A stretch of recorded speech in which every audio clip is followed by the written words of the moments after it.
An emergency fund is an essential component of financial security that can help you weather unexpected expenses or financial setbacks. Whether it's a sudden job loss, a medical emergency, or a home repair, having a sufficient emergency fund can provide a safety net and prevent you from relying on credit cards or loans to cover the expenses. In this video, we'll explore some tips and strategies for building an emergency fund that can give you peace of mind and protect your financial stability.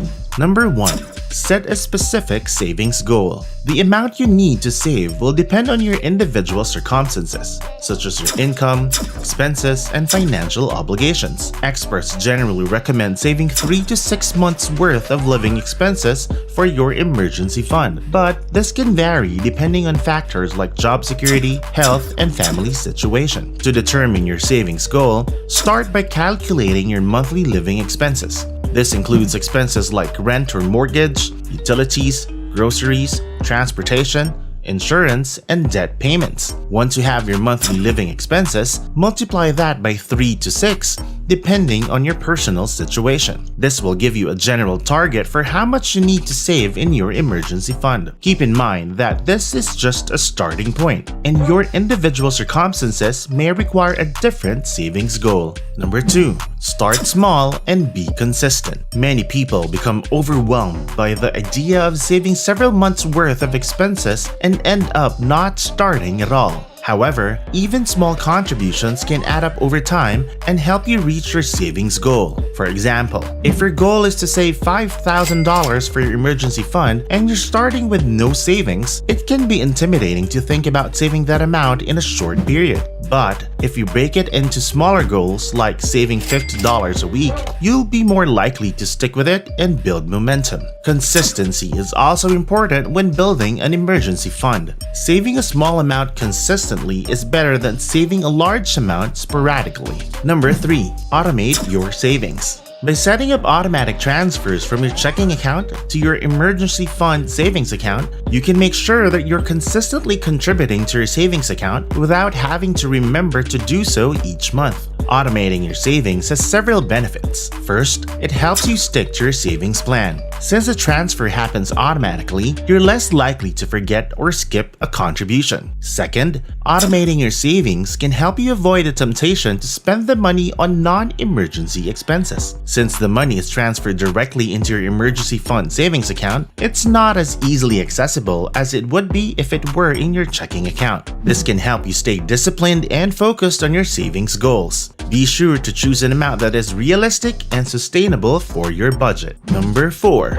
Cut back on unnecessary expenses. By reviewing your budget and identifying areas where you can reduce your spending, you can free up money to put towards your emergency fund. One effective way to cut back on expenses is to reduce your entertainment expenses. This could mean eating out less frequently or finding free or low-cost activities to do instead of expensive outings. Additionally, consider cutting back on your shopping expenses by buying fewer clothes or household items. Consider planning your meals in advance, buying groceries in bulk, and making use of leftovers to stretch your budget even further. Number 5. Use windfalls wisely.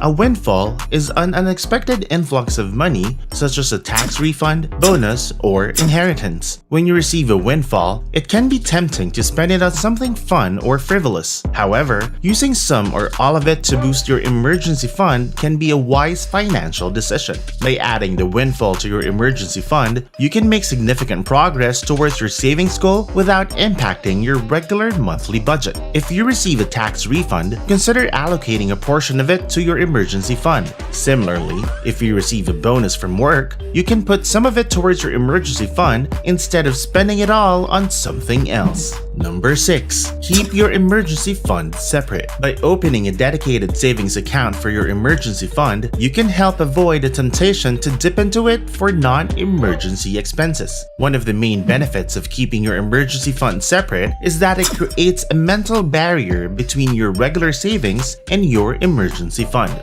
When you keep your emergency fund in a separate account, you're less likely to view it as available funds for discretionary spending. This can help you stay disciplined and focused on your emergency fund savings goals. Another benefit of keeping your emergency fund separate is that it can help you track your progress towards your savings goals. By monitoring the balance of your emergency fund account, you can see how close you are to reaching your target savings amount. Building an emergency fund is an important part of financial planning. By following these tips, you can start building your emergency fund and be better prepared for unexpected expenses or financial setbacks. Remember, building an emergency fund takes time and discipline, but it's worth the effort. By having a solid emergency fund in place, you can have peace of mind knowing that you're prepared for unexpected financial challenges.